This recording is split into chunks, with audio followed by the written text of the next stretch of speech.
page forget venom. I spit acid. Flow so stank, I leave the whole room rancid.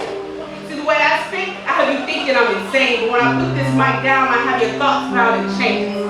Addicted to my verses, have my flow coursing through your veins.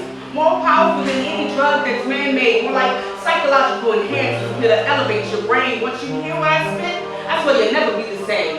Because I spit metaphors go potent in cyanide. I told you. I built a wall around myself and I get trapped through the wrong side. And yeah, I lost my pen for a while. I needed to make a change. Reorganize my style and take my verbiage by the reins. So when I enter your mind, you never forget my name. Realize who I am. I'm colder than ice cold. I'm back, bitch. And I'm here to reclaim my damn throne. And you don't have to give it back. I'm gonna take that motherfucker. Fashion the English language into a dagger, then attack from asunder. Dig it deep into your soul. Have you so twisted and tongue-tied till you realize who's lyrically in control. And that's for all the people who thought that I couldn't do it. My tongue is still tipped and my words are still played.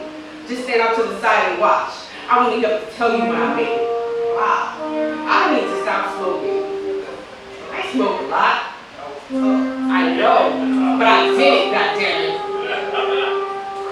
I went fishing yesterday, and I realized that I needed to stop smoking while fishing, which is like it's not a hard sport, right? You just put the pole in the water, but then reeling in the fish and walking over and help other people get fish. Oh my God, to get the crab and bending down and shit, like my lungs were like, oh God, Alex, do better. You need us. Anyway, y'all ready for the next poem? Yeah. I need to drink it. No, I'll do better next time and say I'm done. You're never done. I think you were just not able to not do that. My album is my first album. It's called Scattered Thoughts. It's called Scattered Thoughts for a reason. You know, I'm sorry, but my thoughts be jumbled everywhere. This poem has a funny story about the title. So I didn't know what to call this piece, and the piece is very close to me, and I got frustrated, so I just called it Vomit Nation. And I feel like that title isn't appropriate for this poem. So I asked a friend what I should title it, and she said Porcelain Altar. And I think that sounds better than Vomit Nation. Maybe not. Vomit Nation? Huh? It's a different splitting hairs.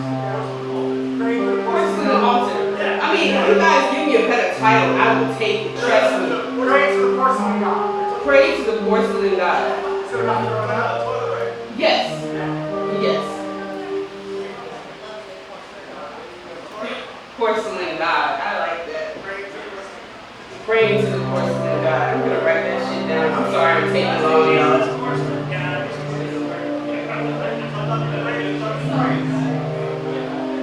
Okay, I got it.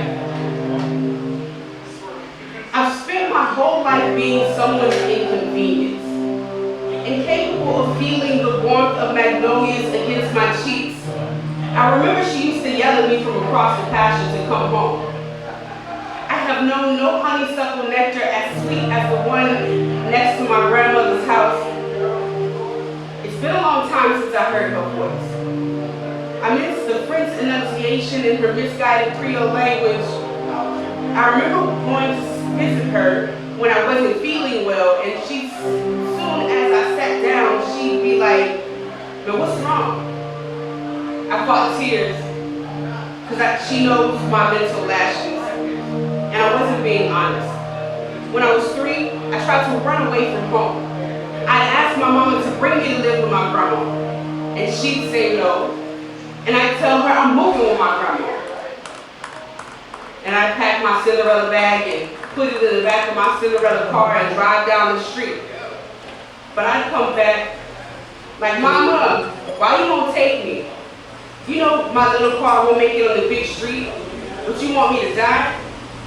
My hands gripped the toilet as wild plantains assault, heaving past vocal strings, coercing her blessings out of my body, trying to purge the toxins contaminating my thoughts.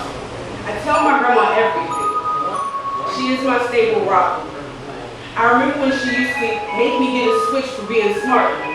She'd say, oh, then go get me a switch. And that one was always so small. And I'd have to go back and get another, and another, and another, until she was fed up and got the whole damn treat. I miss my grandma making me push. She made me feel wanted. Nestled beneath her mountainous hands, Grandma attempted to mend my broken ways. Repair fractures from broken childhood, teach me love, teach me to be wanted, strong, teach me not to be lonely, teach me that I should not hate myself, tell me, take care of me, Mongolian tea poured in my glass, the bitter truth still lingers on my palate like, if only I could understand the reason my parents brought me here, to define the cadence in their inconsistencies as true notes. And I know these tears do not deserve to be shed in front of the toilet, but they are still reminiscent of the monster in the mirror, a retro octave away from a pool of vomit. I wish my grandma could teach me how to not make the pain stop, how to tame my scattered thoughts, and not vomit at the sight of my reflection, what I wouldn't give to know the beauty she found in me. Maybe one day I'll understand. Finish. Yes, not so much.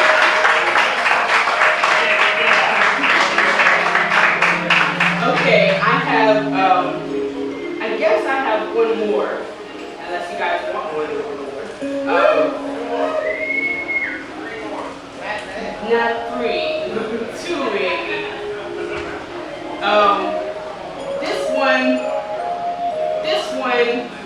This one I'm not even gonna introduce. I'm just gonna say if you know, you know. And if you know, you the shit for knowing.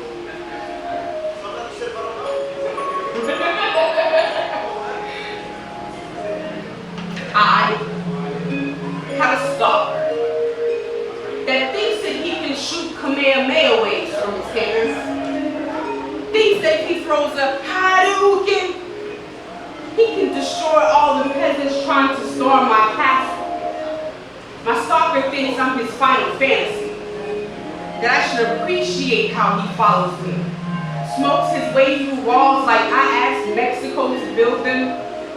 Like he can't understand this ain't no Borderlands, no Mortal Kombat. That no matter how many times he tells me to get over here, I will continue to be strong, black woman, and never submit. The man sends me $1 on Cash App just to say I love you. He reminds me that my safety is not safe even in mental spaces. He knows where I go, where I sleep. You swear Professor X loaned him Cerebro.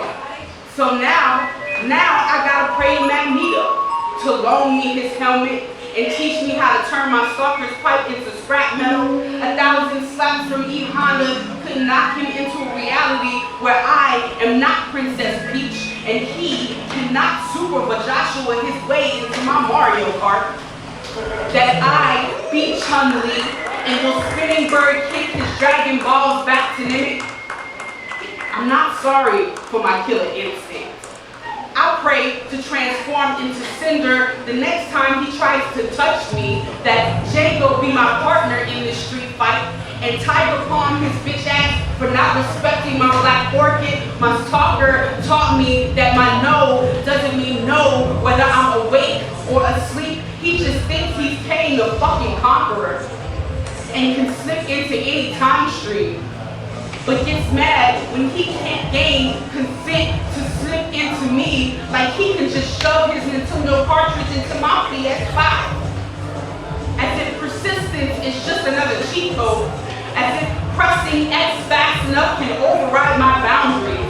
But I am not an NPC in his storyline. I will not respond for his convenience. I will not sell myself for roses and a few ice creams on TikTok. Damn it, I got Goddess in my genetics, Storm in my veins, and the next time, and Jean Grey in my psyche, and the next time he doesn't respect my no, I will Phoenix force his ass into a timeline where I never had to learn to be this fierce. He thinks I'm a fantasy, I be part revolution.